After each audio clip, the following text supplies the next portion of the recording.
Okay, well, I have the top of the hour, so we'll go ahead and get started. Welcome this evening. My name is Andy Shaner. I'm the public engagement lead with the Lunar and Planetary Institute in Houston. Thank you for joining us this evening for our presentation from Dr. James Head of Brown University. What can we say about Dr. Brown? Jim Brown. He's been around. He's done a lot. He's currently the Lewis and Elizabeth Shirk Distinguished Professor of Geological Sciences at Brown University, where he's been since 1973. After he wrapped up his work with the Apollo program at NASA. During his time on Apollo, he analyzed potential landing sites, studied some of those lunar samples that came back, and was also involved in astronaut training. So he was very involved in that program and in many aspects of it. We'll hear about some of that tonight.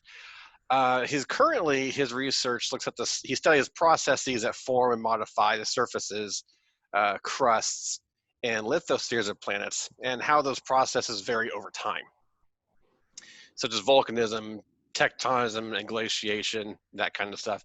He's done field studies in Hawaii and on Mount St. Helens, other volcanic deposits on the sea floor, which is pretty cool, with 3 deep sea submersible dives. So he has been everywhere, it sounds like, except for the moon. So with that, I'd like to go ahead and bring in Dr. Head. Tonight he's going to talk about increasing capabilities in the Apollo Lunar Exploration Program, the role of science and engineering synergism, and perspectives for Artemis. So I'm going to hand it over to you, Jim. Okay, sound check okay? Sounds good.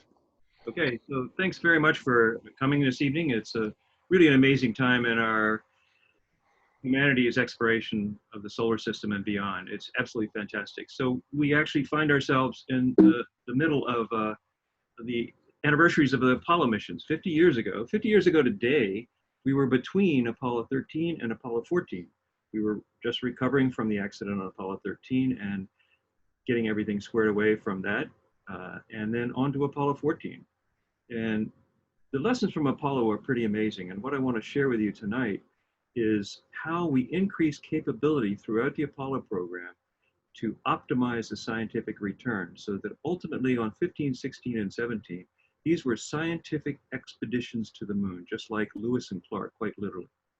So right now we're celebrating the 50th anniversary, but even more importantly is indeed forward to the moon and on to Mars together. So we are in the first phases of the Artemis program, and this is an amazing opportunity for us as we look at robotic and human exploration and plan to go back to the moon by 2024.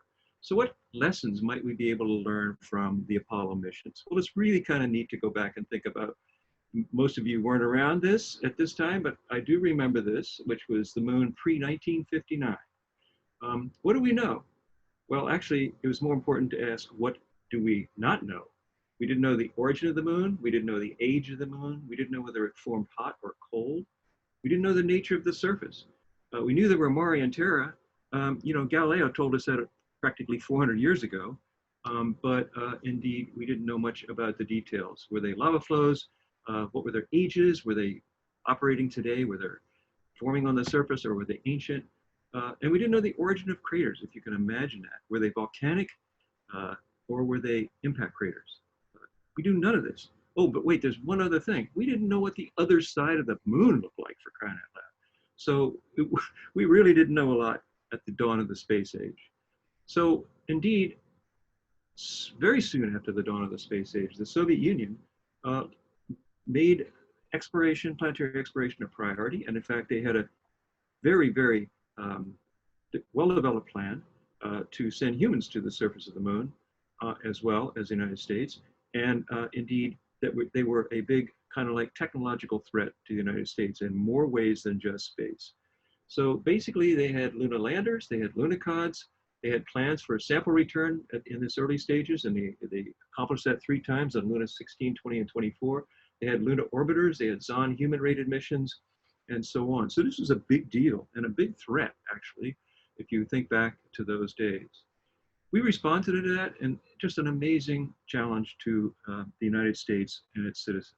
President Kennedy in 1961 sets the, really all I can say is amazing goal to send humans to the moon and return them safely. Not just to do that, but by the end of the decade. I mean, that's like 9 years. Well, nobody knew how to do that. Nobody knew, I mean, you know, I encourage you to go read Chris Kraft's book called Flight, because basically it tells you how we go from nothing to, you know, how we got to the moon. Bottom line is, we need a global communication system. Oh, yeah. Well, we don't have one, okay? Okay, so we have to make one in order to do all this. So this is really an amazing time. When Kennedy made his speech, I was an undergraduate at Washington Lee University in Virginia. I went on to grad school in geology. I wrote my PhD thesis at Brown University in the late 1960s on shallow marine carbonate environments in the early Devonian of the Appalachians, about as far away from the moon as you can imagine. But when I was looking in 1968 for a job, okay, I figured I'd probably go to an oil company or a small liberal arts college to teach. I looked in the college placement annual in 1968. This is a book of jobs. And it had like geologist, page 16 to 27 and 54. I said, what's that outlier? I went to look and opened page 54. There was a full page picture of the Earth's moon, telescopic view like this. And it said, our job is to think our way to the moon and back. I thought, oh my God, how do you do that? Fortunately, there was a little number down here. Call this number. So I did. It turned out to be NASA headquarters. They were hiring, and they needed geologists. And so, you know, it didn't happen instantly, but I called the number, I got an interview, and I got the job. It was just amazing, just amazing. So my first job from 1968 to 73, this is literally my postdoc for crying out loud, was at NASA headquarters. And I was a systems engineer. First of all, I never had a course in engineering. And secondly, I didn't even know what a systems engineer was. And I kept this secret for weeks. I didn't know anything about the moon. But then I learned that nobody did, because we hadn't been there. We hadn't done much, okay? So, in fact, I was in good company. So my job in the 1968 to 73 period was, in fact, help to develop exploration strategy. What questions do we want to address in going to the moon? What scientific questions? And then landing site section. Once you decide what the questions are, where do you go? And then traverse planning. What do you do when you get there and you try to resolve these questions? And probably most importantly, and one of the fundamental lessons of my discussion today, is how do we implement the science goals and objectives? We have to work with the engineers in detail. And in fact, a major aspect of Apollo was science and engineering synergism. That is to say, when you work closely together with engineers, you in fact get more out than just the sum of the two parts, big time. This is a big lesson. It's a lesson for all of us. It's a lesson for every day in the space program. And it's a lesson for Artemis, which it's starting to really work out well. And astronaut training. How do we train test pilots to be geoscientists, geologists, and observers, scientists, etc.? And mission simulations. How do we practice? We did a lot of practicing in the field, mission control, and so on. And then, of course, the big deal, mission operations, the actual missions themselves, being in mission control during the Apollo landings and orbital missions and so on. And then, of course, when they came back, to me, this is one of the most fun times. After they came back, we would debrief. Oftentimes, we would go to the basement of Mission Control, Building 30, and we would, in fact, sit there with the crew and watch the films that they'd taken on the surface and the ones we had made from the TV, et cetera. That was just a blast, okay? And then, of course, we immediately took these lessons and then fed them forward into replanning of subsequent missions. And that's one of the key points I want to try to make, is that, in fact, we really integrated real time and very short time the lessons we learned on one mission into the next one. And of course, we had a lot to learn, because even before Neil Armstrong set foot on the moon, we needed to understand the nature of the surface at high resolution. We needed to understand the bearing strength and physical properties of the surface layer. We didn't want him sinking in, as many people believed, into the soil. We also needed to understand what the geology was, what the surface morphology and small-scale topography, not just the geology, but for landing safety. So between 1961 and 1968, 21 robotic precursor missions were launched to the moon. 21. Important lesson here is that robotic precursor missions and also robotic contemporaneous missions with the human missions are totally essential. And of course, Apollo was a dream. I mean, this incredible Saturn V launch vehicle, the command module and the surface module, which eventually were then used to put scientific instruments in the back, as well as the crew in the front. And of course, the lunar module that descended to the surface, delivered the astronauts there to explore, and brought them back home from the ascent stage of the lunar module. So we had an incredible time. And the goals and objectives were really clear. You will hear that, oh, it was all scripted and they didn't do any science on the moon. But that's just absolute nonsense. I'll leave it at nonsense. So there was a huge range of science at all levels during Apollo. And basically there were four broad themes that were designed to understand the nature, internal structure, and history of the moon and its environment. First of all, there were surface science stations. They were deployed experiments packages known as the ALSEP, Apollo Lunar Surface Experiments Package. There was surface exploration. This wasn't just lunar geological observations, which it was documentation, it was sampling, and in fact, it was a deployment of geophysical instruments as well. Gravimeters, magnetometers, active seismic experiments, surface electrical properties, all of these things were going on. And of course, it wasn't just that, there was orbital exploration. The command module pilots stayed in orbit and made incredible observations, as well as operating this scientific instrument module bay experiments. And if that wasn't enough, the moon was also used as a platform. On Apollo 16, there was a Lyman Alpha telescope. On Apollo 17, a gravity wave experiment, and so on. So there was a huge range of science at all levels during Apollo. So let's take a look at these missions and see how we learned from each one and then factored that information back into the next missions and improved our capabilities as a function of time. And we'll come back at the end to talk a little bit about the lessons for, in fact, the Artemis program. So, of course, precursor missions were critical. We had to learn how to do it. Okay, we had to test out the flight articles. That would be the command and service module, as well as the lunar module, and the Saturn V. Apollo 7 went into Earth orbit to test out the command module. Apollo 8 did circumlunar flyby here. We all remember that inspirational mission. Apollo 9 in Earth orbit to test out the command and service module rendezvous and docking with the lunar module. And this was a critical mission in preparation for Apollo 10, which was to test out the precursor all the way down towards the lunar surface, but not landing on the lunar surface. These were inevitable. These are the kinds of things that paved the way for the final mission of this series, which was in fact Apollo 11, which was launched on July 16th, 1969. Now, this was really amazing because the kinds of things we needed to do in these goals and objectives were as follows, okay? So I'm going to use this list here and go through it a little bit at a time because it shows you the increasing scientific capabilities of function of time. So science and engineering science and engineering goals to enhance science exploration return, critically important. Well, of course, the first thing was to land safely and return a human back to Earth and deploy experiments and collect rocks and soils. That was done beautifully on Apollo 11, as well as definitely achieving the national goal. So indeed, when we landed there, when we landed there, the target was Apollo 11 on the Mare Tranquillitatis on the near side of the moon. This was a flat, smooth area. It was one of the smoothest ones we could find. But it was also really interesting because nobody knew the age of what the surface was, what the rocks were like, and it was a really critical change in our understanding of the moon almost instantaneously. So of course, Neil and Buzz landed on the surface and deployed scientific experiments. This is the preliminary ALSEP shown here. There's a laser ranging retroreflector here, a TV camera here, documenting this. A whole series of experiments were undertaken. And of course, they also did traverses, which you can see over the Little West crater here. The scale here is 50 meters right here. So it wasn't a long distance, but it was diversity and it was deployment of experiments and a huge, huge increase in our state of knowledge. You can see some of these iconic images here, if you will, the footprint, the flag. You can see here the deployment of the experiments, and here's Neil and Buzz in geological training at Meteor Crater learning a lot about rocks and the kinds of things they were going to see on the moon. And of course, they landed successfully and rendezvoused back up with the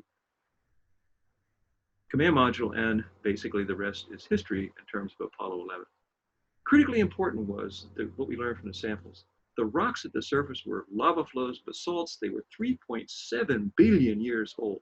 Oh my God, this is the ancient history of the solar system. Not only that, John Wood looked at the soils and found these white fragments throughout and was able to tell that the crust of the highlands was actually a northocite, and he came up with what's known as the magma ocean model from the dirt from Apollo 11. I mean, absolutely amazing. So we learned some fundamental things. We had one period of extravehicular activity. That's when you get outside and do the geological work and scientific deployment, which lasted 2 hours and 31 minutes. And the total traverse was just a few hundred meters, but boy, did we learn a lot from almost 21 and a half kilograms of rocks and soils. Well, of course, what we wanted to do was to, in fact, increase the stay time on the lunar surface. We also wanted to increase the number of EVA periods. We need to spend more time on the surface, and we need to have different EVAs. And then we also need to demonstrate pinpoint landing. We didn't want to just land in the smoothest area. We wanted to go to rough areas because geology scales directly with surface roughness. It's just one of those things that happens, okay? So we wanted to go to a place where we could demonstrate pinpoint landing, but also land safely. Remember, this is only the second mission. So 4 months later, Apollo 12 was launched to the Western Moria. You can see from the arrow here. This was one which had fewer craters superposed than this one did. We felt it was younger. And we also wanted to demonstrate pinpoint landing. Well, how do you demonstrate pinpoint landing? Well, Bob Gilruth, an amazing guy, the center is now named after him. Bob Gilruth came up with the idea, why don't we give the engineers a real challenge by landing in this area at the Surveyor 3 landing site? So give them a target they know, a piece of spacecraft, okay? So we did indeed do that, and it was absolutely incredible. So Pete Conrad and Alan Bean landed on the surface in western part of the Moria on the near side, and Dick Gordon stayed in orbit doing the command module activity. And when they landed right next to, here's the lunar module here, and here is the Surveyor 3 spacecraft. Just amazing. They were able to go over and inspect this, sample parts of it, bring it back, and we learned a lot from that as well. But they were also able to do some geological traverses. So you can see here, working out to impact craters, looking at the rims of these impact craters, Sharp crater here, Bench crater, and Surveyor 3, etc. They learned a lot, okay? They had 2 periods of extravehicular activity, 7 hours and 45 minutes. Total traverses were a little under 3 kilometers, a lot more than Apollo 11, and they collected over 34 kilograms of rocks and soils. Among these was our first hint about potassium rare earth elements and phosphorus materials, crete materials, and also a piece of material that looked like it was ejected on a ray from the Copernicus crater, which permitted an age to be obtained from Copernicus crater, which was hundreds and hundreds of kilometers away. So this was an amazing, the rocks were 3.2 billion years old, about 500 million years younger than the Apollo 11 rocks, which really gave us an idea of what was going on. Well, the Apollo astronauts had to, on Apollo 12, had to carry a little toolkit around with them and collect the samples, et cetera, et cetera. And it became a little bit of a problem. So the idea was, okay, how do we enhance this? Well, hey, let's provide equipment for transport of tools and samples. This will enhance this thing. What about a little kind of wheelbarrow-like thing? So this was, in fact, designed. 5 months later, of course, Apollo 13 was launched to the Fra Maura formation of the Imbrian Basin. We wanted to see what the ejecta of the basins that predated the Moria looked like. And of course, it was a very rough area, so it was very hard to convince the engineers and operations people to land there.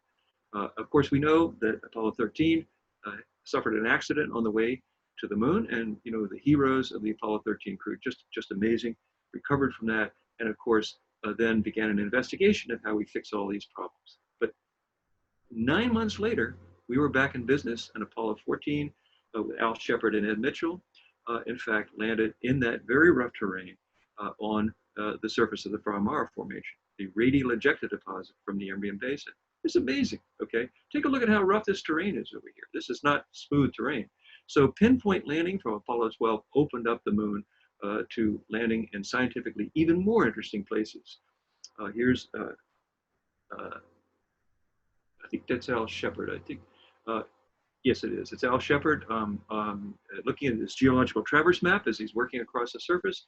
And here you can see the tracks of the wheelbarrow, the mobile equipment transporter, as they left the limb and went up to the side of one of these ridges to get a sample. Here's the mobile equipment transporter. You pulled it along like this. It had wheels and it had all the equipment here, and you could stow your samples here. It made it a lot easier. Here's Ed Mitchell taking a core tube. We deployed laser ranging retroreflectors, ALSEP, and all sorts of other things. 2 EVAs, 9 hours and 22 minutes, 3 to 4 kilometers traverse distance, and almost 43 kilograms of rocks and soils. Really, the treasure trove was increasing. Not only that, among the materials, here's the traverses here as they went up to these ridges, etc. Among the materials that were collected is a rock called 14321. And in that rock is a felsite clast. People have published papers recently that said this rock, this felsite clast, may actually be a piece of the Earth that was ejected off the Earth and fell on the moon billions of years ago. This may be the oldest rock that we have from the Earth. This is undergoing scientific debate right now, but this is the kind of thing we might expect from this treasure trove of lunar rocks. Well, of course, we were in the equatorial zone because we didn't want to do a plane change with the command and service module and lunar lander for safety reasons, but we really wanted to enable orbital plane changes to access higher latitudes. Okay, there's a lot of the moon that's not in the equatorial region. In fact, most of it. We also wanted to, greedy little scientists we were, increase the number of EVA periods to 3, and then provide mobility. Look, we really need to reach distance targets, okay? We want to get something which we can, in fact, do that. So 6 months after Apollo 14, the Apollo 15 mission with Dave Scott and Jim Irwin and Al Worden in orbit was launched. And in fact, this was designed to go to the edge of the Imbrium Basin. Notice this is outside the equatorial zone. It's very on a mountain range, for crying out loud, at the Hadley Mountain and a sinuous Rille, very rough topography from a lot of different points of view. And this was the first of the scientific expeditions, if you will. So here's the Apollo equatorial zone here, Apollo 11, 12, and 14, and 16 actually. But here is high latitude site, the Apollo 15 Hadley Apennine, and we needed to get out of this, which meant an orbital plane change. Not only that, here's the landing site, folks, right here. Look at these mountains. They're many kilometers high. And in fact, the sinuous Rille is hundreds of meters deep. And so you have to pinpoint land right in the middle here. And I have to tell you that we only had 20-meter resolution images, but we kind of knew what the Mare looked like after Apollo 11 and 12. So we were able to convince the engineers and the operations people that we could land in here, even though we didn't have high resolution images, 20-meter resolution. So the astronauts landed here on this side of the Hadley Rille. Dave Scott agreed to do a steeper descent than normal because, in fact, in a normal descent, you probably crash into the Hadley Apennine Mountains. So they did a steeper descent so they could land next to the mountains to sample them and on this side of the Rille as well. So these are the kind of capabilities we're increasing. And take a look at that mountain in the background there. Whoa, you know, you're not in Kansas anymore here, folks. It's really a mountain peak. Dave Scott and Jim Irwin explored the surface using, in fact, this vehicle here, which coincidentally did not just appear there. It was folded up in the side of the lunar module. Imagine that, being able to fold it up in the side of the lunar module. And what a piece of work this thing was. Ron Krille from Marshall Space Flight Center was instrumental in many of the aspects of helping develop this rover capability, and the Marshall people were absolutely fantastic in being responsible for building and operating the lunar rover. Excuse me. Here's Dave Scott on board LRV-1, and you can see on the plains of Hadley, and I love this picture because they're all decked up and ready to go with the cameras, etc., and also has a geological traverse map here for reference and driving. So this was an amazing mission. As I said, the first of the scientific expeditions to the moon. If you look here, you can see Dave Scott on the plains of Hadley, going up to the side of the mountain here. Here are the mountains in the background. He's on the flanks of one of those mountains. Here he is with a 500 millimeter lens, heading over to the edge of the Rille from here to take high resolution of the images of the sides of the Rille, the outcrops exposed there. Dave, being a really good test pilot and also a really good geologist, insisted on having a stand-up EVA, which meant once they landed, and because of the low resolution of the data we had, he wanted to do a stand-up EVA, which meant they depressurized the lunar module, suited up, depressurized the lunar module, and then he got up in the top and looked around and basically, as good geologists would do, went to a high place and looked around to understand what the terrain looked like. This is really helpful in real time for us in the back room, essentially modifying the traverses and thinking about new goals and objectives based on what he could see. That was followed by 3 periods of extravehicular activities, a 7-kilometer radius from the lunar module. 7 kilometers, folks. So instead of 50 meters, here's 4 kilometers. And they got 7 kilometers away. The total traverse was over 30 kilometers, and 77 kilograms of rocks and soils were returned. Just amazing. This is the first scientific expedition on the moon. Take a look at this, okay? Here we have, in fact, the Genesis rock. What's that all about? Well, in the training, Dave Scott had learned, in fact, that at Hadley Apennine, with this impact basin, ejecting deep material, that we hope to get deep crustal material. And he also knew that, in fact, the coarse grain size that you get from rocks that cool slowly in the crust should be recognizable, and the rock was likely to be an orthosite. From meters away, I think maybe 4 to 5 meters away, Dave spotted this rock. It was shining and glinting, and he recognized plagioclase twinning in the rock itself. And without even getting to the sample yet, he said, "Houston, I think we found what we came for." And by God, he was right. So we did a beautiful collection of the sample here, 15415, and it is indeed really the Genesis rock. It's taught us so much about the nature of the crust and its cooling, etc. But that wasn't all. And this is really, again, the role of human exploration and sample collection. Dave discovered green glass. Green glass. You should listen to the transcripts, listen to the recordings, and hear his excitement when he discovers this. Almost 40 years later, taking advantage of increased capability in the laboratory, Alberta Saul, geochemist at Brown, found water in the lunar glass beads. And this revolutionized our thinking about them. And this was all due to Dave Scott and Jim Irwin's real view of exploration, geological exploration of Hadley Apennine. But that wasn't all. Again, I mentioned that layering in the rocks here and the outcrops, this is something that's very rare on the moon, and Dave Scott was able to document this with a 500 millimeter lens and sample these rocks as well. But that's not all either, because we have talked a lot about, was there any gas in the lunar rocks, in the lunar magmas? The way you find gas is to look for vesicles. These are small bubbles in rocks. They're common in Hawaii and volcanic areas. So we talked about that a lot. Dave Scott's driving back to the lunar module at the end of one of the EVAs, and he spots this rock, okay, that is just sitting there, as he says, waiting to be sampled, and it had multiple vesicles in it. So he knew Houston was urging them to get back to the lunar module. And he said, how am I going to solve this problem? He said it to himself, of course. And he quickly came up with a solution, which was, Houston, I'm having trouble with my seatbelt. I'm going to stop here and fix it. Oh yeah, stop. Yeah, get back to the module, but don't fall off the rover. So Dave unbuckles his seatbelt and gets off the rover, goes over, documents the sample, collects it, and this is since known as the seatbelt basalt, because in fact, to get back on the rover, it's all okay. Okay, get back to the lunar module, and they did. But the seatbelt basalt, it really helped us to understand to this day, what these vesicular rocks were like and where the bubbles were coming from. Well, 9 months later, Apollo 16 was launched to the Cayley Formation in the Descartes area. We wanted to understand pre-Mare volcanism. We knew the age of the Mare volcanism. We knew the age of the Imbrium Basin about 3.9 billion years ago. In between those were these smooth plains. Many geologists thought that these were lava flows of a different composition, just thus a different brightness, if you will. So this was targeted to understand this very important thermal event between the Mare and the impact basin emplacement. And indeed, John Young and Charlie Duke landed on the surface, coming down, and while Ken Hadley stayed in the command module in orbit. This was an incredibly exciting mission too.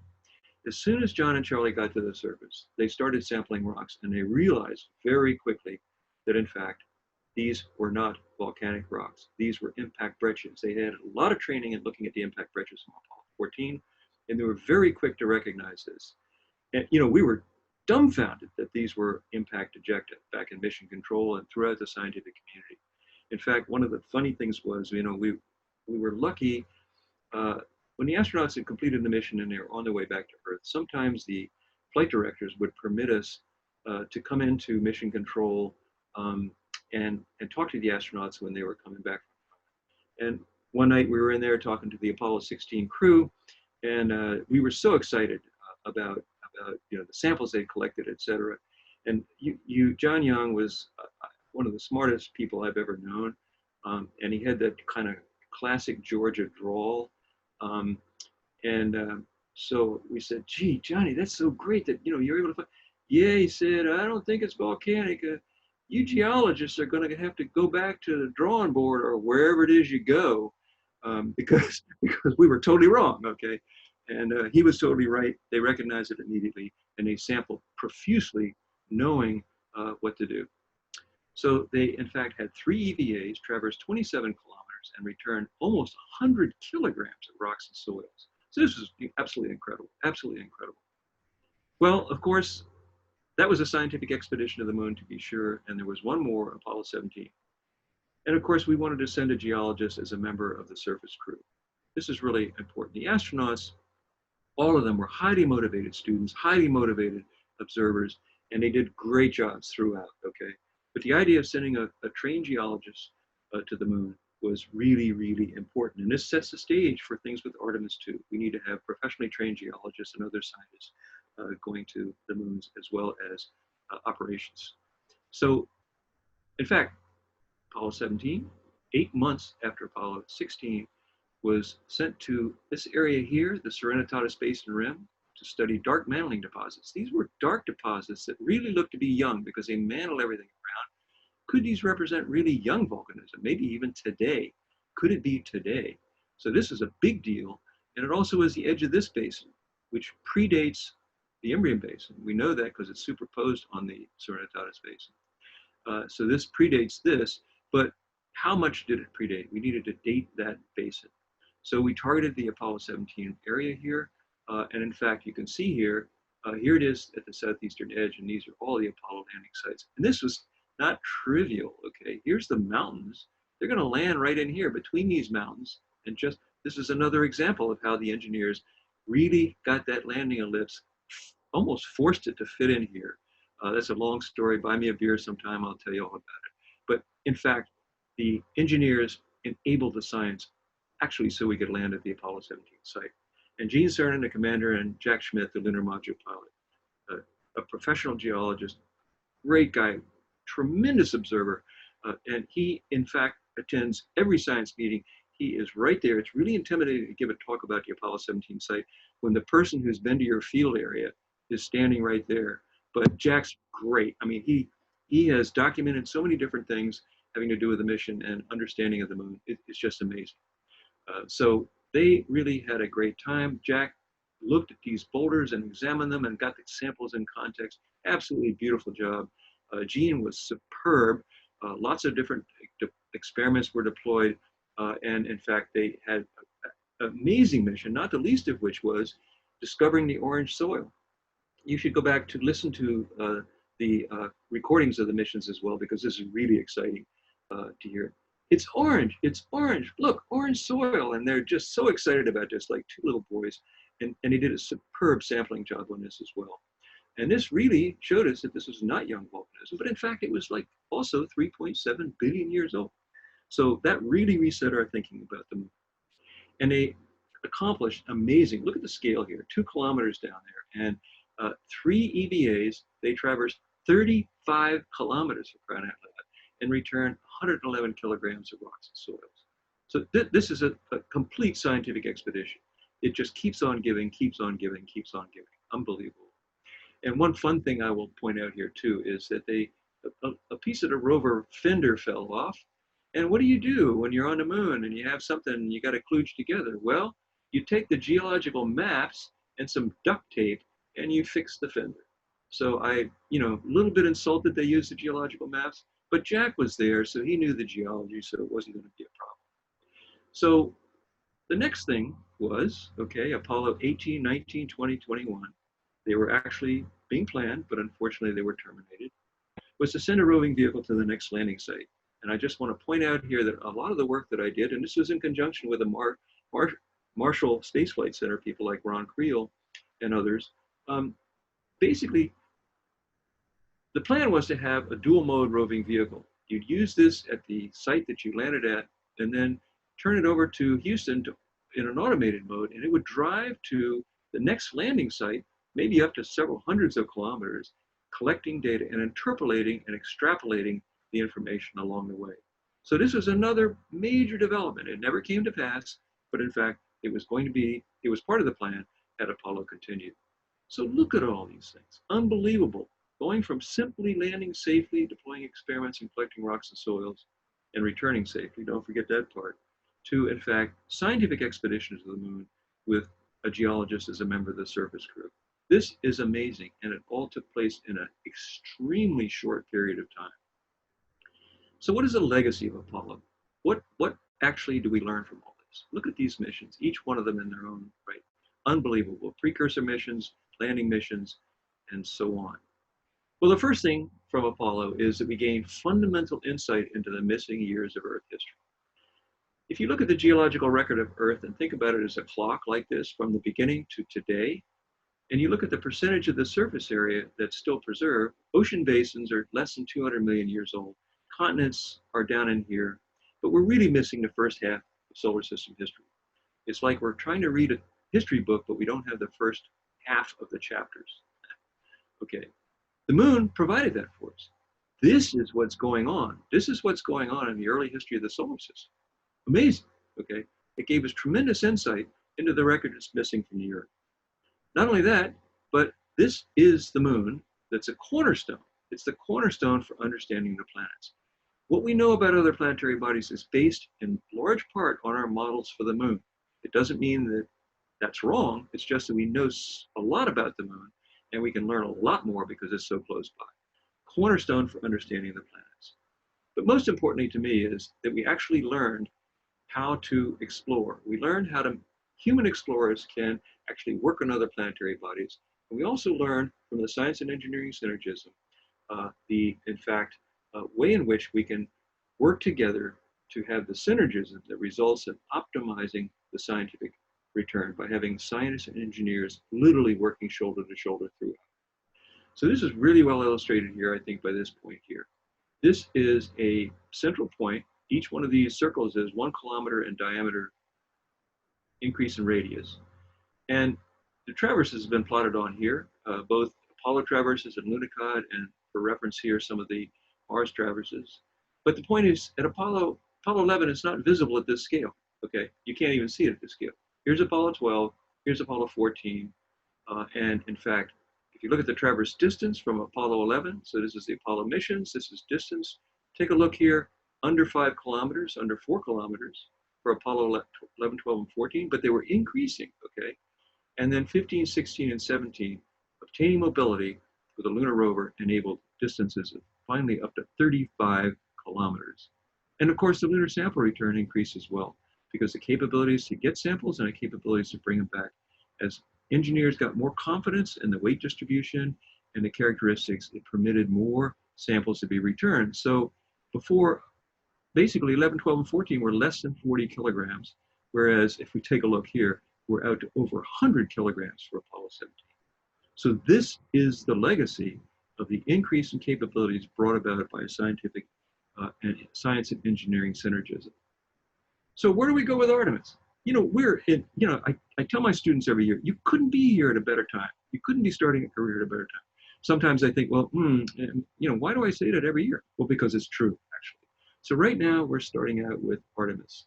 We're not starting out with Artemis, we're continuing with Artemis. And Artemis 3 and the plus missions right after that are in fact going to the south circumpolar region. This is totally exciting, totally exciting.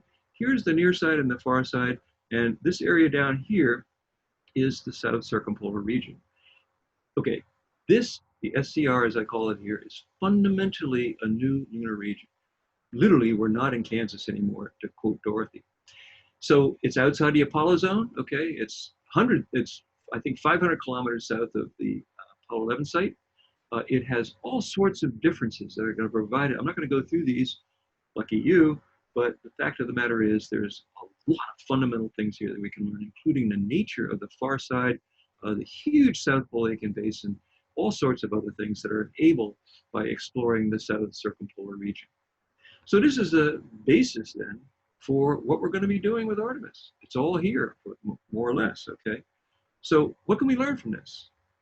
What are the lessons of Apollo? So how can we apply these lessons for human, lunar, and planetary exploration from Apollo to Artemis, and not just Artemis, to Artemis and beyond? We're going on to Mars, folks. And not only that, it's not just the United States that's going, okay?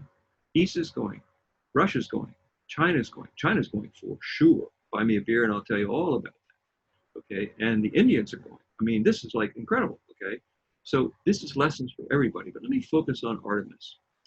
So a few points here. What is science? Sometimes there's this artificial thing. Oh yes, the scientists. Yeah. Well, you know, we're engineers, but no, people shouldn't think like that, and they didn't in Apollo eventually. Okay, science is very simple. When people ask me what I do, I tell them I just explore the unknown. Exploration of the unknown is what science is. So what do we need to do? We need to think about that and embrace that, because exploration is science, and science is exploration. Secondly, Apollo. It wasn't just Apollo 11, okay? That was a huge accomplishment, okay? But it was the Apollo Lunar Exploration Program.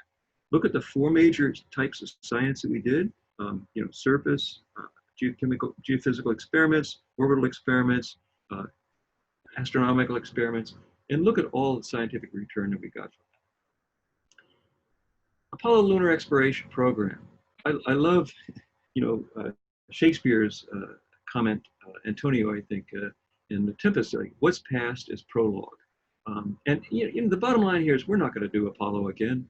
It would be silly to do Apollo again. We can learn something from Apollo, and indeed we should learn from Apollo. We take the lessons that are applicable and learn from Apollo. What is it that worked? What was the process like? What made it so successful? How do we get all that engineering increase in capability, scientific capability, as a function of time? So that's something we really need to learn. So let's put this in context of the history. You know, it's amazing, okay? We have been in Earth orbit for almost 20 years, almost 20 years. Can you imagine that, okay? It's just normal now, okay? But that carries with it some evolution in our thinking, okay? So basically, there has been a transition between the Apollo Lunar Exploration Program and the International Space Station, from exploration to operations, okay? So this is a really critically important point. You know, we've learned to work with international partners at all levels, including astronauts. We've been permanently occupying space for 20 years, but the bottom line is it's more operations than it is exploration, okay? And that's not a criticism, it's just a fact of life. And the thing of it is, we have to learn for Artemis is what I call Krikalev's law, which is to balance exploration and operations to optimize the job, okay? And the job is not going to be just operations on the surface of the moon, it's going to be exploration. Sergei Krikalev, the Russian, actually the Soviet and Russian cosmonaut, amazing guy, just totally amazing guy. He's one of my personal heroes. And he wrote this great paper. You know, I had the pleasure of helping to train him and his colleagues in Houston some time ago. But nonetheless, he wrote a paper in 2010 with some colleagues in Acta Astronautica. And it's called Crew on ISS, the International Space Station, Creativity or Determinism. And he pointed out that the creativity was being eroded away because there were so many tasks to do, and mission control was essentially passing up a list of to-do list of the astronauts. And you know, it is what had to be done. You know, it's not so trivial to have a space station in Earth orbit. But the bottom line was that it, in fact, upset the balance between exploration and operations. And what I call, from that paper, I call this Krikalev's law, which is balance exploration and operations for the task at hand. In terms of the ISS, it was clearly related to operations more than exploration, by definition, practically. So that's okay, it's just a statement of fact, okay? But we really need to think at Artemis about resetting our thinking there. You know, it's interesting that one of my favorite quotes is attributed to Albert Einstein at the advent of the nuclear age with the first explosions of nuclear bombs. And he said, everything has changed, but our way of thinking. In other words, we're still operating like that didn't happen, but everything's changed. So we need to change our way of thinking. So Artemis, everything's changed, but we don't want to stay in the space station, International Space Station, mode of operation in terms of exploration of essentially operations at the expense of exploration. So I would say that we want to think very clearly and closely about the balance between exploration and operations. So let me just say then, taking off on Krikaler's law, how can we do that? What are the ways in which we might be able to optimize, as we did in Apollo, the science and engineering synergism? Well, the first thing is you have to create a culture, okay, of science and engineering synergism. It just doesn't happen. We work really hard. You know, I mean, I remember before Apollo 11, okay, look, we can do this. Can we do, you know, this is before Apollo 11. And it goes, Jim, we need to land on the surface successfully. We need to learn how to do it. Then we can talk about how we optimize. And of course, that was absolutely correct. But they were also thinking. They were talking to us about how we optimize. And it all did exactly what we hoped it would do, which is to optimize it up to scientific expeditions on 15, 16, and 17. So we need to create this culture again. It's there, the ingredients are there, the willingness is there. We're having all sorts of meetings with the Artemis people on mobility, on sampling, et cetera, et cetera. So it's started, but it needs to really be focused to create this culture. Part of that is engaging and embedding the scientific community in the process. You can't just you know, say, okay, let's get the scientists together, let's get their requirements, and then you know, off they go, and we'll put it in a spreadsheet and we'll get the answer. You cannot do that. You cannot do that. If that had been done with Apollo, it would have been a disaster. You need to engage and embed the scientific community. And the scientific community isn't just the people that work at NASA. There's some really great people who are doing that, okay? Absolutely. Jake Bleacher and Ben Bussey are fantastic advocates for science in the program.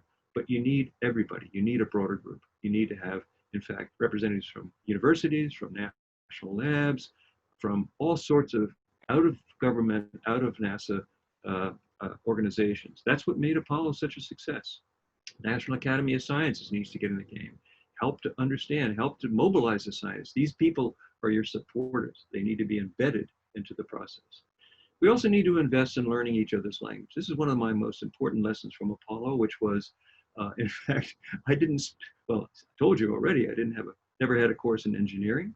Well, you know, I also didn't speak engineeringese as engineers didn't speak scientificese. And, you know, it takes an effort. If you really want to do this, you know, it's so easy to say, they're not listening to me. No, no, no. They don't speak your language, okay? Think about that. You need to learn the language. You need to be able to communicate. You need to work on that. It's worth it. It's really worth it, okay? And systems engineering. I always go back to that ad, that picture of the moon and think your way to the moon and back. You know, I didn't realize it at the time, and it took me a while to realize this. But looking back, that's exactly what I was. I was a systems engineer. I was thinking my way to the moon and back, along with all the other people involved in Apollo. And so the key here is we need to also really think about systems engineering, integrate it. For example, there's a science definition team for Apollo, for Artemis 3.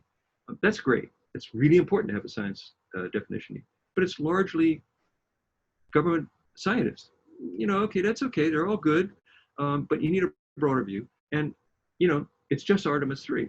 We can't be thinking about Apollo 11 only. We have to be thinking about the broader process. So think your way to the moon and back, engage scientific engineering, engage the scientists. And lunar surface operations, it's not about just simply operations. It's an exploration plan in which operations is critically important. You need to have an exploration plan. You really need to think about it in that context, an exploration plan. And astronaut training, I don't like the term astronaut training. It's like, okay, here's the book, here's how to do it. You know, you just follow these instructions. That's the way. You do that enough times, you'll get it. Really, what we need to do is something fundamentally more basic than that. And it really is about mutual education and motivation.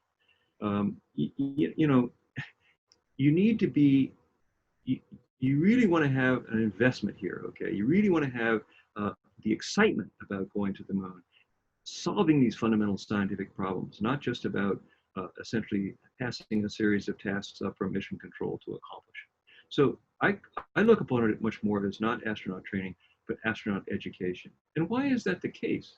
In Apollo, I think you could summarize the Apollo approach to astronaut training as follows: TTT, train them, trust them, and turn them loose. We were there in mission control throughout the missions and the surface operations in case they needed us. And sometimes they really did, and we helped them, okay? But mostly they are there to do what they've been trained to do what they see and what they're excited about doing, and to really explore. And that's critically important. So we need to factor in significant amounts of astronaut motivation and education, and in fact, you know, a mutual process, okay? So that's really important. That's really important. And I think if this is best exemplified by when Dave's got back from the moon. He told me that, Jim, you know, this is one of the things, just sitting down with Dave and debriefing. He said, Jim, you know, one of the most fantastic things about being at Hadley Apennine was that the geology was so exciting that I did not even know that I was in my spacesuit. Now, you know, I have to say, looking up at the Earth like a couple 100,000 kilometers away, I'm thinking, yeah, Dave Scott, you know, well-trained, educated, excited, motivated astronaut, doing the geology and didn't even know he had a spacesuit on. That's the kind of attitude we need to have.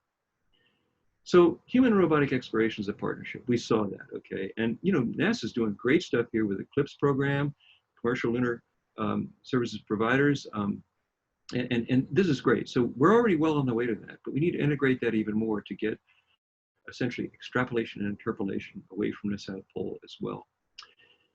And we need to bring back lots of samples. There is no way that we will ever get ahead with essentially remote observations or with payload delivery to the moon from what we can do in terrestrial labs.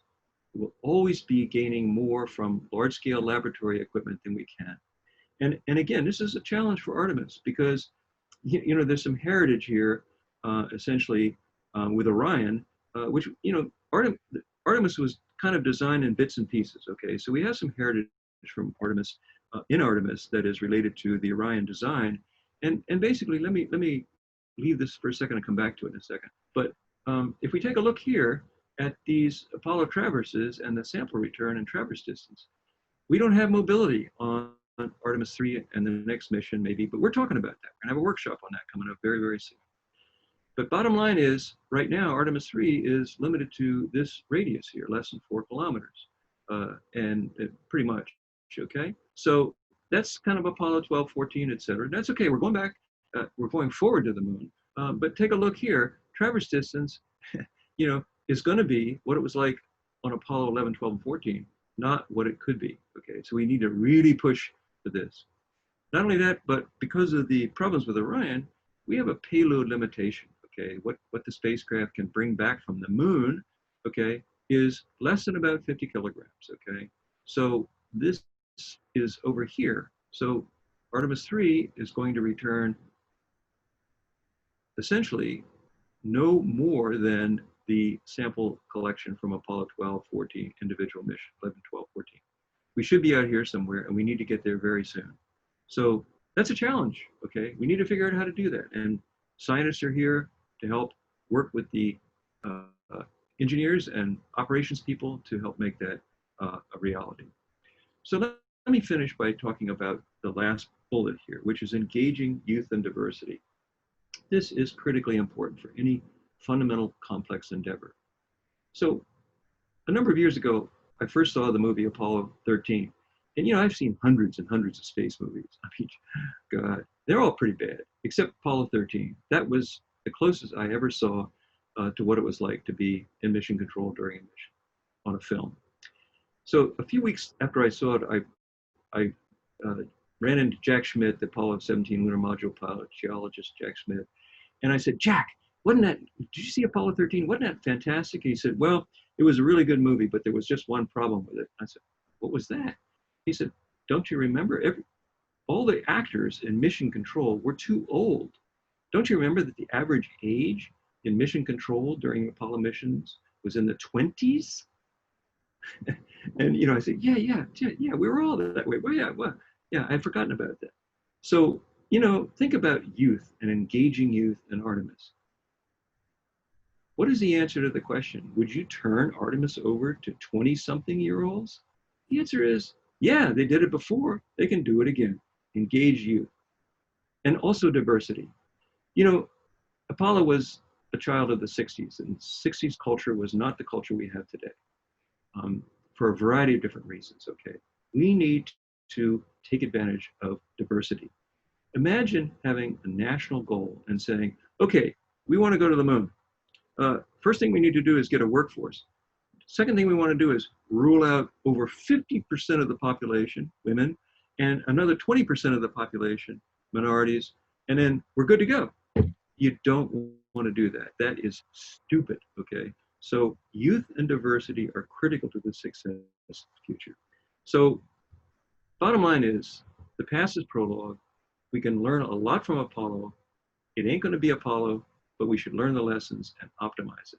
The past is prologue, but we need to go forward to the moon and onto Mars. Thank you very much. All right. Thank you very much, Jim. All right. So if anybody, we have time for a few questions. And I see we already have one. But if anybody has a question, just remind you to type it into the chat box, and then I will pass that along to Dr. Head. So the question we have here is 2024 a reasonable schedule? Yes, I mean, we had a meeting, the Lunar Exploration Analysis Group last week, and Jim Bridenstine, a NASA administrator, gave a keynote talk at the beginning. And, he's such a great guy. I have to tell you, what a leader. But he said, it's doable. Absolutely. Take a look at all the things we've gotten done. The contracts are out for 3 landers. They're coming back in with the designs, et cetera. The problem, he said, is political too. It's important to do it by 2024. We can do it by 2024. The problem is political. And part of it is funding. Okay, so Bridenstine was on the Hill, what is today? So yeah, it was yesterday, talking about the budget. And bottom line is, if we don't get the budget, it's going to be more difficult. Does it mean it won't happen? Not necessarily. Does it mean that it'll happen in 24? Maybe not. 2024 is important as a goal, as Jim Bridenstine said, for political reasons as well. So we don't stretch things out between administrations with the inevitable, mid-course corrections about national policy and other things. And so I think, I'm optimistic. We have some hurdles to get over. But if you had asked me when I was a high school student, in 1950 somewhere, hey, Jim, when you get out of grad school, we're going to the moon and you're going to help train the astronauts. So I said, no way, don't even be silly. So yeah, I mean, I think it's part of the dream. And I think to make that a reality, we all got to work at it. Write your congressperson if you think that they need to be convinced to provide the money, and off we go. Great. Another question: how much geological training did Apollo astronauts who had landed on the surface? How many years of training equivalent did they get, versus how much geological training will Artemis astronauts receive? Well, I think so. So we used to like to say that they basically, so they had classroom experience at JSC. They had field experience. We took them in the field all over the world. Okay. And then they had simulation experiences where we would practice traverses, et cetera, both in the field and also in mission control. We like to say from the geological training point of view that they had something of the order of a master's thesis in geology, okay? And in fact, they had a field area too. So they had field experience and so on. So I think that's a fairly a good estimate about what the Apollo astronauts got. And of course, Jack Schmitt had a PhD in geology, so that he was good to go.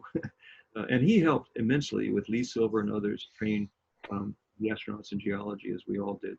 So I think the answer for the Artemis team is that, in fact, they're already engaged in this. Okay, there have been a group of people who were engaged in a lot of astronaut training throughout. I've worked with almost virtually every class of astronauts in terms of destinations, where do we go, what do we want to do.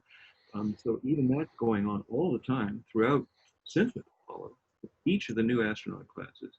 And they are also, Dean Epler, retired from Johnson Space Center, has really been instrumental in an operation called Desert Rats, which is taking the astronauts, all the astronauts in the field. And that's been going on for decades.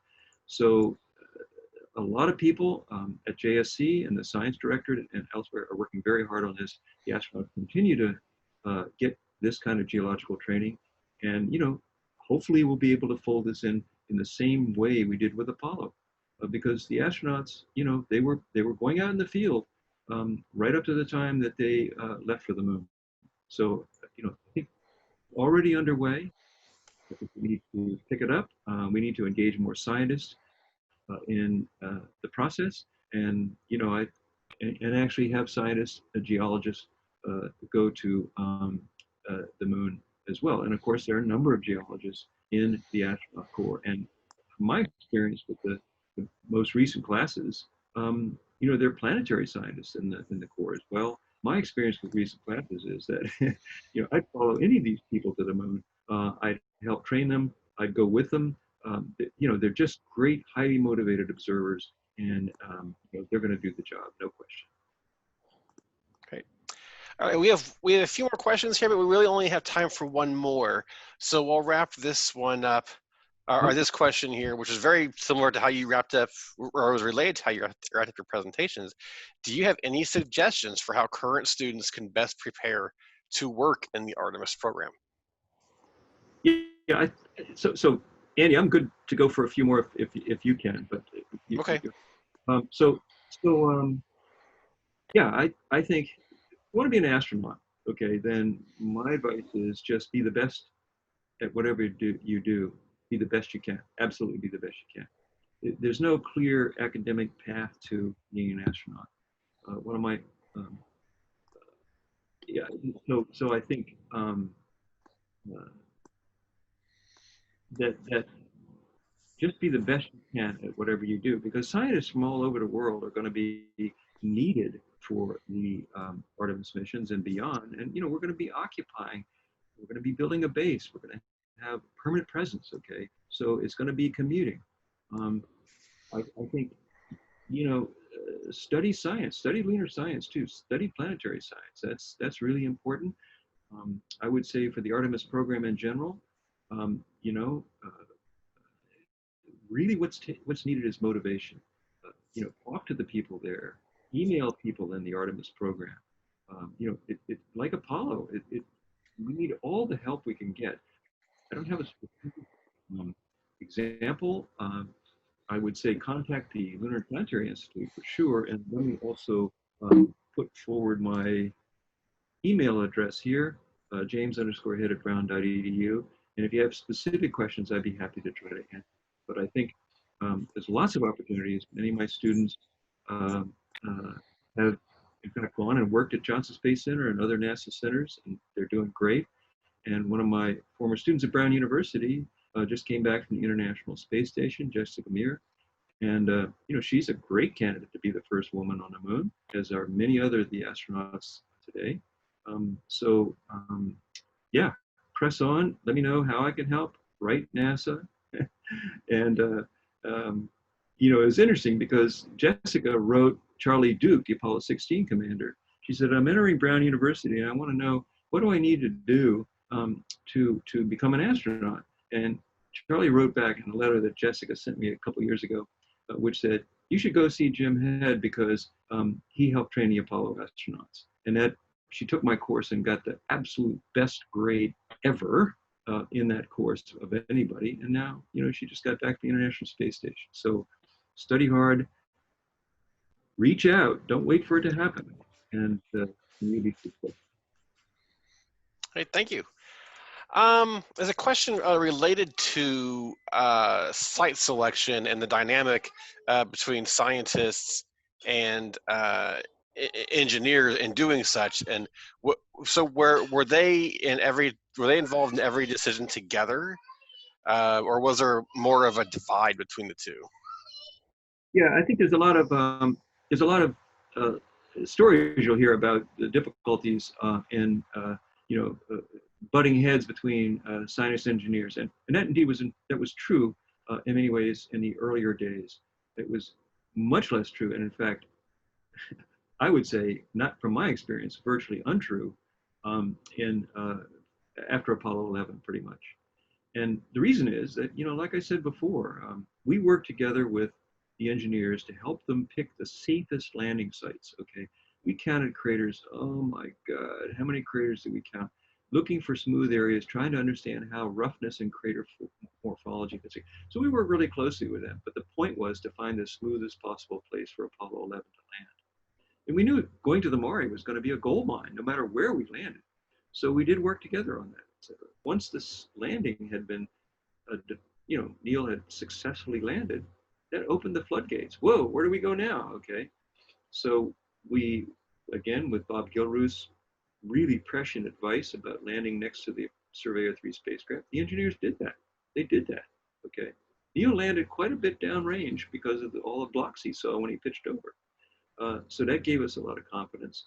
And from that time on, really, it was extremely close. There was a scientific group called the Group for Lunar Exploration Planning. There was an LSOP, the Lunar Surface Operations panel, where we all met, scientists and engineers together to help plan the traverses. There was an Apollo Site Selection Board, which had NASA officials, but a lot of external scientists as well, which made the final decision about the site together with the crew. So, there were early headbuttings, but bottom line was, it was really synergistic, absolutely synergetic. And the key is working shoulder to shoulder with the engineers, not just like, okay, let's get the requirements from the scientists and then we'll call you when we get the rocks. That's not the way it should work at all, okay? And that's not the way to optimize the science. So we need to work shoulder to shoulder. External scientists can really help the NASA scientists as well as we did in Apollo, okay? Okay, great. How would you recommend putting together an Artemis science definition team with regards to the balance of community members and NASA people? And what do you think is the most critical scientific objective for Artemis? Well, I think, let me take the second one first. The most critical scientific objective is to, in fact, continue to try to understand the formation, the origin and evolution of the moon, and its place in the solar system. And that carries a lot of really fundamental scientific problems, as it did in Apollo. I tried to outline some of those, et cetera. We're going to a new area. The South Pole is almost terra incognita. So any rocks we bring back are going to be gold. And we need to bring back the right ones, particularly if we're constrained a little bit in up mass, that is the amount we can carry back off the moon back to Earth. Solving operational problems related to optimizing the scientific return. What instruments do we take? How much mobility do we need? What does that rover look like? How do we integrate this? Do we need on the Artemis 2, do we need a wheelbarrow like Apollo 14? Or do we need to get a small rover that can go along and supplement and complement the astronaut observations? These are all critical questions that we need to ask. And the science definition team can help to do that.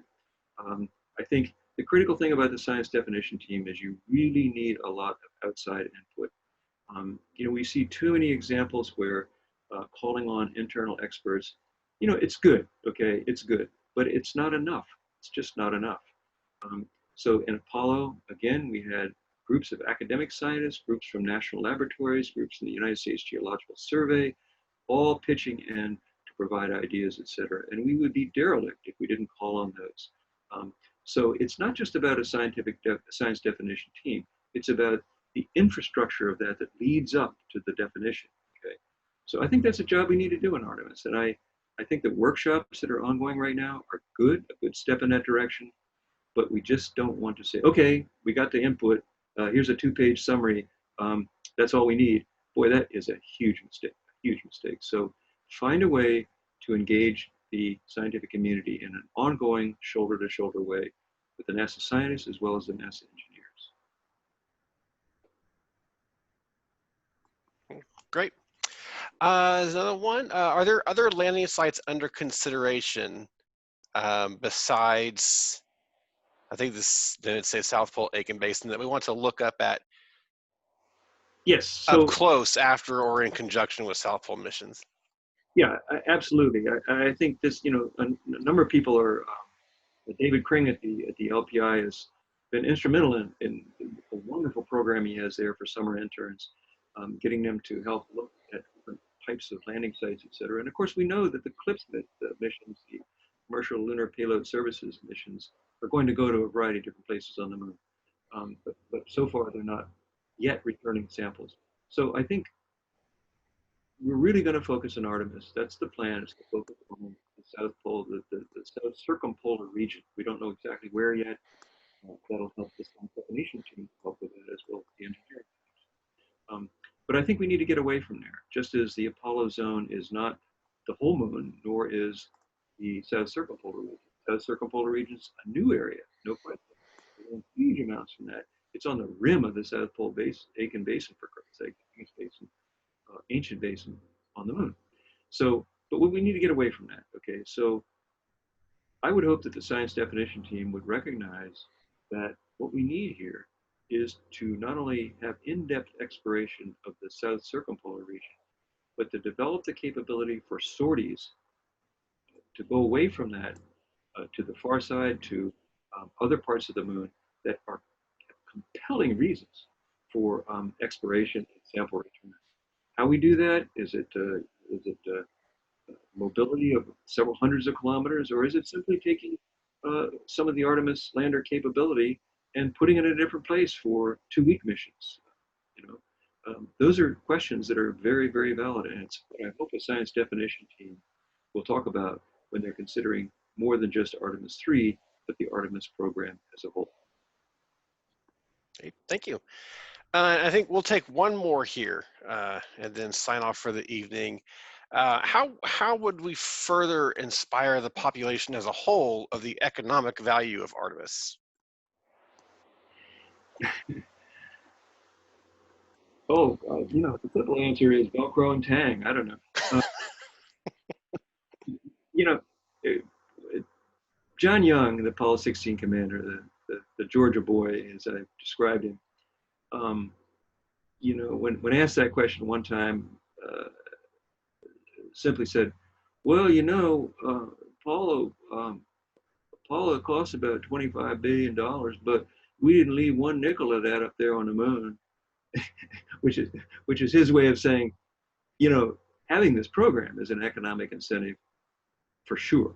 And, you know, maybe even in the time of this pandemic, you know, maybe it's a good thing on that basis. Maybe the fact that we have so many people employed and need more to accomplish this goal is a really very, very, very positive way to recover from the economic difficulties we're going to find ourselves in now and in the nearest future.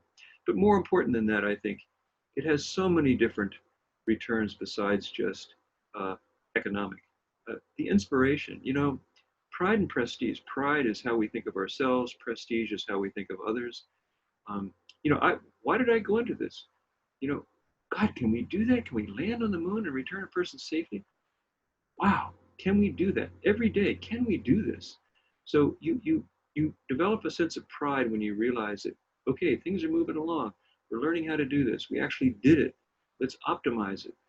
And prestige is, of course, very difficult to define from an economic point of view, but it's how others view us. When Apollo 11 landed on the surface of the moon, Neil Armstrong set foot on the moon for humanity, and humanity appreciated that.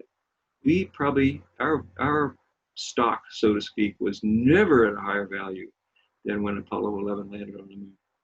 And I think the same is true here. I think the Artemis Accords, if we can engage other countries leading the way, helping them to come along with us, providing important elements of the whole world exploration architecture, that is so economically important, but it's also so strategically important for the country as a whole. So, you know, you can kid about Tang and Velcro. Those kinds of things are very real. Computing, for example, my gosh. But at the same time, there's so many other things of value, such as pride and prestige, international leadership, and so on, in which it's really hard to get the dollar estimate for those very significant national priorities. All right, great. Well, thank you so much, Jim, for your time this evening and your presentation and answering questions from our audience. And thank you to our audience for joining us this evening. Very, very much appreciate it. Our next presentation will be October 15th from Dr. Lindy Elkins-Houghton from Arizona State University, talking about the Psyche mission to the asteroid Psyche. So that's the second presentation in our current public lecture series. So that will also be online. Check out our website for more information about that. So thank you all again for joining us, and have a good evening. Thanks everybody, because if you have any additional questions, just don't hesitate to email me, okay? Thanks a lot, I really appreciate great questions. Thank you, Jim.